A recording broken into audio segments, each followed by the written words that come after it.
todos nós, você também deve ter ouvido que algo está acontecendo na Venezuela esses dias. E como sempre acontece nesses casos, somos inundados por notícias da grande mídia com seus próprios interesses. A começar com os mesmos refrões, com os conceitos criados para nos dar medo e não para nos informar. Surgem rapidamente palavras como repressão, ditadura, censura.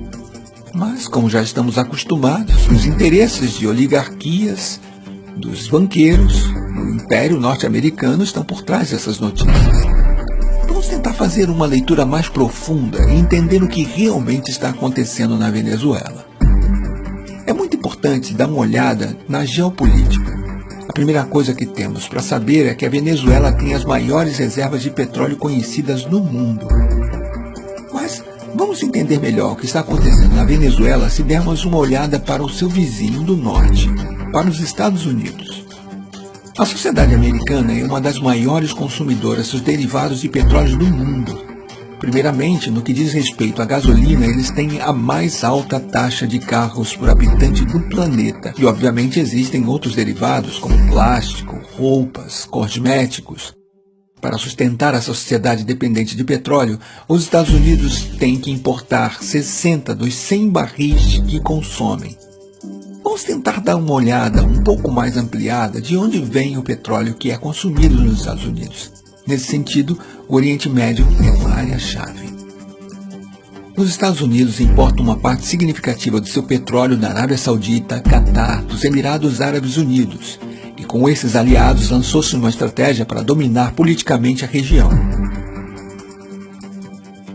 São esses interesses de energia, tanto de gás como de petróleo, que estão por trás da guerra no Iraque, da atual situação na Síria, da ocupação da Palestina e da intervenção na Líbia. Agora, uma vez que vimos tudo isso, um simples cálculo nos permitirá ver por que a Venezuela é tão importante para os Estados Unidos. O petróleo que vem do Oriente Médio atravessa o Estreito de Hormuz e segue seu caminho através do sul da África até chegar ao Texas. Esta viagem dura entre 40 e 45 dias. Em vez disso, o petróleo que vem da Venezuela leva apenas 4 a 5 dias para chegar aos Estados Unidos.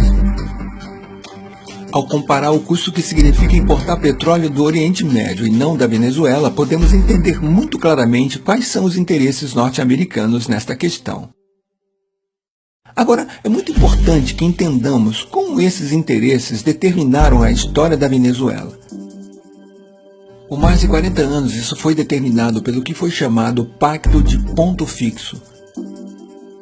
Foi um pacto político entre a Ação Democrática e o COPEI, o Comitê de Organização Política Eleitoral Independente. Através desse pacto, eles concordaram em um programa político comum, e a única coisa que mudava era que eles alternavam no poder de acordo com as eleições. Esses dois partidos de direita sequestraram completamente a democracia venezuelana por mais de 40 anos, defendendo apenas os interesses das oligarquias e deixando o povo venezuelano sem qualquer representação. O que eles garantiram durante os 40 anos no poder foi um petróleo barato para os Estados Unidos. Isso causou muita pobreza ao povo, que começou a se manifestar cada vez mais forte. Em fevereiro e março de 1989, essas manifestações já atingiram seu pico, até que foi chamado de Caracaço. Este marco histórico triste para a Venezuela significou a ordem do governo venezuelano para atirar nos manifestantes. Morreram mais de 3.000 pessoas em uma semana. Entre os comandantes militares que se recusaram a atirar nos manifestantes durante o Caracaço se encontrava um muito particular, o comandante Hugo Chávez Frías. Logo depois que tentaram derrubar este regime assassino da oligarquia através de uma rebelião militar que não funcionou, o comandante Chávez se candidatou às eleições e foi assim que ele foi eleito, em 1998, presidente da República da Venezuela. O governo do comandante Chávez significou uma mudança histórica para os venezuelanos e venezuelanas. Primeiro de tudo por causa do enorme fortalecimento da democracia no país.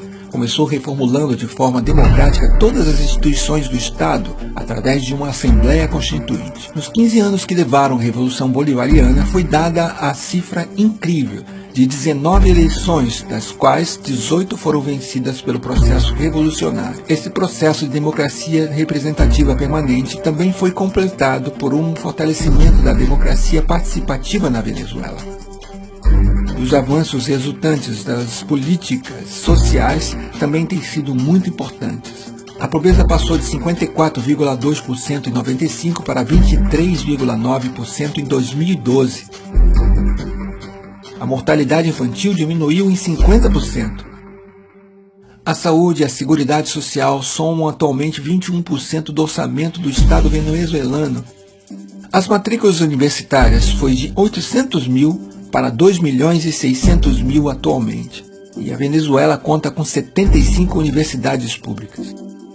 Já foi erradicado o analfabetismo em todo o país. Obviamente, o Império Americano, vendo que pela primeira vez na história um governo venezuelano se ocupava muito mais com seu povo do que com os interesses norte-americanos e que o novo processo de união soberana e emancipadora da América Latina ameaçava sua hegemonia política, não ficou com os braços cruzados. Em 2002, apoiou claramente um golpe de Estado contra o governo democraticamente eleito de Hugo Chávez. Tendo falhado graças à mobilização popular, fomentou uma sabotagem econômica através de uma greve de petróleo com o apoio da oligarquia. No entanto, essa nova tentativa de desestabilização também falhou. A única coisa que mudou é que desta vez é uma nova estratégia, o que chamamos de golpe suave. O primeiro passo é a guerra econômica.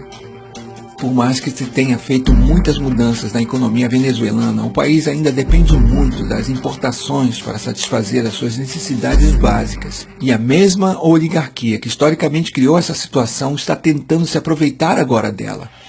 Por um lado, alguns industriais ligados à oligarquia, que quer acabar com o processo bolivariano, está tentando criar escassez de produtos básicos para criar descontentamento na população. E do outro lado, alguns setores importadores que também querem acabar com esse processo estão especulando com dólares em vez de usá-los para importar produtos de necessidades básicas para o país. Isso demonstra mais uma vez o cinismo da oligarquia venezuelana disposta a tudo para voltar ao poder. Agora vamos ver o segundo e talvez o mais importante dos eixos do golpe suave. Este é a manipulação midiática. A oposição golpista venezuelana tem duas facetas, uma que se mostra pacífica e a outra que é claramente violenta. E certos meios de comunicação, tanto na Venezuela como no exterior, se converteram no eixo central dessa estratégia de golpe suave. Ao manipular de forma totalmente vergonhosa os fatos que estão acontecendo na Venezuela, eles querem fazer o mundo acreditar que o governo venezuelano está reprimindo duramente simples manifestantes pacíficos. Mas esse roteiro nós já conhecemos e não cairemos mais facilmente nessa armadilha. Se olharmos um pouco mais para a história desses últimos anos na América Latina, nós percebemos que os Estados Unidos e as oligarquias não ficaram de braços cruzados na frente dos movimentos progressistas.